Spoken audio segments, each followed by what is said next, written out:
মৰমৰ ছাত্ৰ ছাত্ৰীসকল, আজি আমি অসম জাতীয় বিদ্যালয়ৰ তৃতীয় শ্ৰেণীৰ নতুন গণিতৰ অনুশীলনী ৫ৰ গড় ১ নম্বৰত থকা অংকখিনি আলোচনা কৰিম।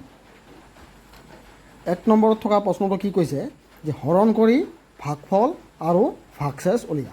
ইয়াত আমাক কি কৰিব কৈছে? ভাগফল আৰু লগতে ভাগশেষ। আগত আমি কি পাইছিলোঁ? ভাগফল পাইছিলোঁ, ভাগশেষ পোৱা নাই। এইবাৰ আমাক কি কৰিব লাগে? ভাগশেষ বাহিৰ কৰিব লাগে। বুজি পাইছা? কেনেকৈ কৰিম চোৱা। ক'ত কি আছে? ৬৫ হৰণ ৪। আমি ৬৫ কিহেৰে হৰণ কৰিম? ৪ৰে। ৬৫ হৰণ কৰিম আমি ৪ৰে।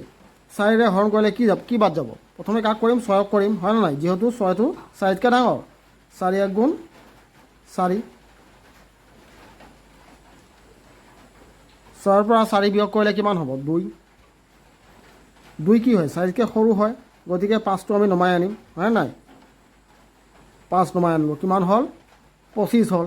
এবাৰ ৪দি ২৫ক হৰণ কৰিলে কিমান বাদ যাব? চোৱা কিমান যাব? ৪দি ৪ × ৬ = কিমান হয়? ৪ × ৬ = ২৪।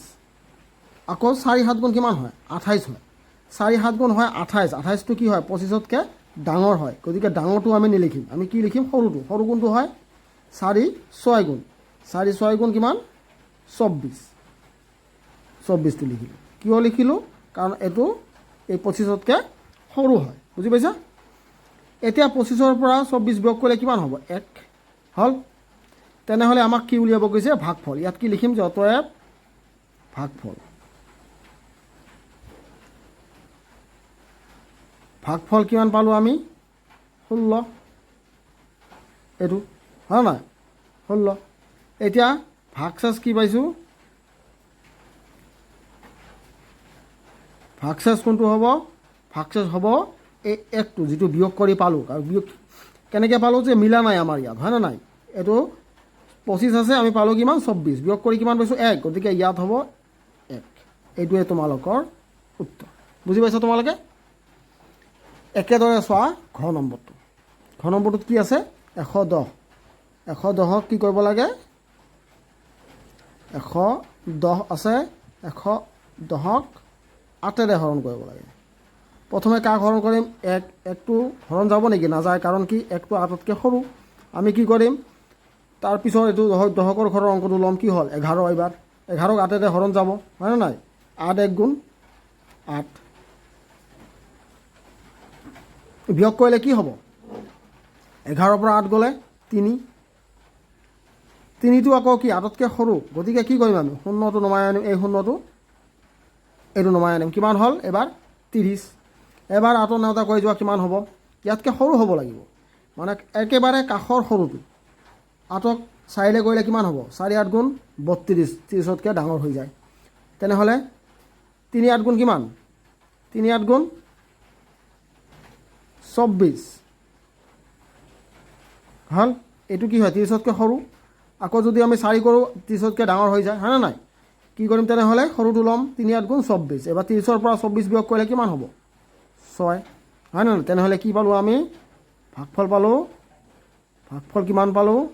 ভাগফল সমান সমান পালোঁ কিমান? ১৩। ভাগফল পালোঁ ১৩। আৰু ভাগশেষ কিমান পালোঁ? ভাগশেষ পালোঁ আমি ৬। এইটোৱে উত্তৰ। বুজি পাইছা? এবাৰ চোৱা দ্বিতীয় ছ নম্বৰটো। দ্বিতীয় ছ নম্বৰত কি আছে? ৮৪২ হৰণ ১৫। কি হৰণ কৰোঁ আমি? ৮৪২ হৰণ কি কৰিম? ১৫। হ'ল। প্ৰথমে কি কৰিম? ৮ক যাব নেকি? নাযাব, সৰু। আমি কি কৰিম? ইয়াৰ লগতো ল'ম, ৪ ল'ম। কিমান হ'ল? ৮৪। ৮৪ক হৰণ কৰিলে ১৫ৰে কিমান হ'ব? ১৫। ৫ ১৫ গুণ কিমান হয়?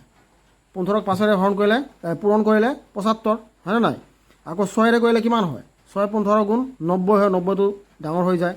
আমি কি কৰিম? ৫ৰে কৰিম। ৫ ১৫ গুণ ৭৫। এইবাৰ ৮৪ৰ পৰা ৭৫ বিয়োগ কৰিলে কিমান হ'ব? ৯ হ'ব। এইটো হ'ব কিমান? ৯। ৯টো কি হ'ল? ১৫তকৈ সৰু, গতিকে কি কৰিম? ২ নমাই আনিম। হ'ল। এবাৰ কি কৰিম? কিহেৰে যাব? ৬ দি কৰিলে ৬ ১৫ গুণ কিমান? 90 বিয়োগ কৰিলে কি পাম 2 তেনেহ'লে কি হ'ল ভাগফল পালোঁ কিমান আমি ভাগফল সমান সমান কিমান 56 5×10 আৰু ভাগশেষ সমান সমান কি পালোঁ 2 হ'ল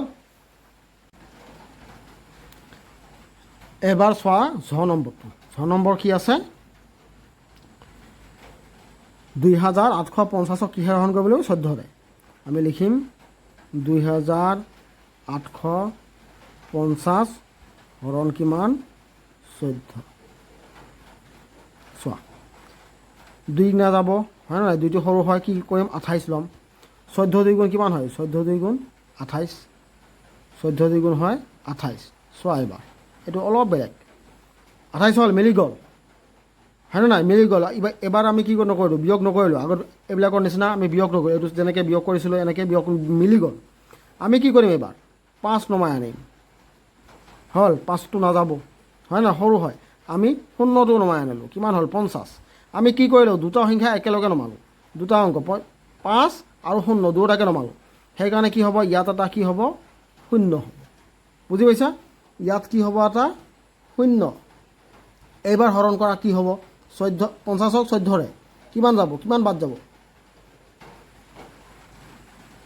14 3 14 2 গুণ 28 14 3 গুণ কিমান হয় 14 3 গুণ 42 হ'ব 14 3 গুণ 42 বিয়োগ কৰিলে কি হ'ব কি পাম 8 তেনেহ'লে কি হ'ল ইয়াত ভাগফল সমান সমান কিমান পালোঁ 203 আৰু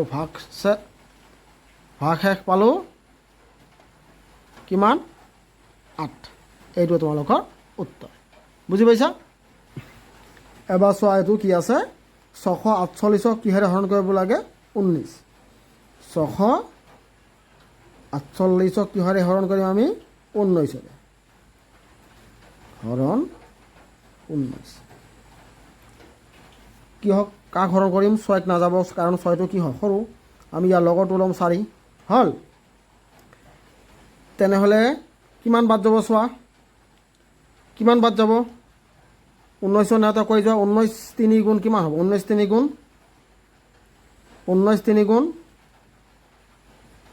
57 হয় 19 3 গুণ 57 বিয়োগ কৰিলে কিমান হ'ব 7 হ'ব 7টো কি 19তকৈ সৰু আমি কি আনিম 8টো নমাই আনিম 8 নমাই আনিলোঁ কিমান হ'ল 78 হ'ল এবাৰ 19ক হৰণ কৰা কিমান হ'ব 19ক 4ৰে কৰিলে 4 19 গুণ 4 19 গুণ কিমান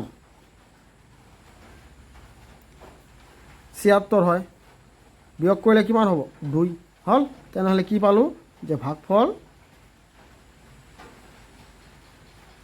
সমান সমান 34 আৰু ভাগশেষ সমান সমান 2 এইটোৱে উত্তৰ বুজি পাইছা তোমালোকে এবাৰ চোৱা এইটো কি আছে 1085 কিহেৰে হৰণ কৰিব লাগে 13ৰে হৰণ কৰিব লাগে আমি কি লিখিম 1085 হৰণ 13 হ'ল প্ৰথমে চোৱা একক যাব নেকি নাযাব সৰু তাৰপিছত কি ল'ম 0টো ল'লে কি হ'ব 10 সৰহ 10টো কি হ'ল 13তকৈ সৰু হয় এবাৰ কি কৰিম লগৰ 8টোক ল'ম এবাৰ কি হ'ল 108 এবাৰ 13ৰ লগত কি পূৰণ কৰিলে 108 বা ইয়াৰ ওচৰত হ'ব ইয়াতকৈ সৰু হ'ব লাগিব 108তকৈ সৰু হ'ব লাগিব 13ৰে 8 13 গুণ কিমান হয় 8 13 গুণ 104 হয় বিয়োগ কৰিলে কি পাম 4টো সৰু আমি কি কৰিম 5 নমাই আনিম 45 হ'ল এইবাৰ 13ৰে হৰণ কৰিলে চোৱা 45তকৈ অলপ সৰু কি হ'ব 13ৰ লগত কি পূৰণ কৰিলে 45তকৈ অলপ সৰু হ'ব 13 3 গুণ কিমান 13 3 গুণ 39 3 10 9 বিয়োগ কৰিলে কি পাম 6 হয় নাই তেনেহ'লে কি লিখিম যে ভাগফল ভাগফল কিমান পালোঁ? ভাগফল সমান সমান 83 আৰু ভাগশেষ সমান সমান 6। এইটোৱে তোমালোকৰ উত্তৰ। বুজি পাইছা? তোমালোকে মই যিখিনি কৰি দিয়া নাই এইখিনি তোমালোকে নিজে কৰিবা। এইখিনি তোমালোকৰ ঘৰৰ কাম। তোমালোকে মোৰ ভিডিঅ'বিলাক চাবৰ কাৰণে মোৰ চেনেলটো ছাবস্ক্ৰাইব কৰিবা আৰু তোমালোকৰ বন্ধু বান্ধৱীৰ মাজত মোৰ চেনেলটো শ্বেয়াৰ কৰিবা। ধন্যবাদ।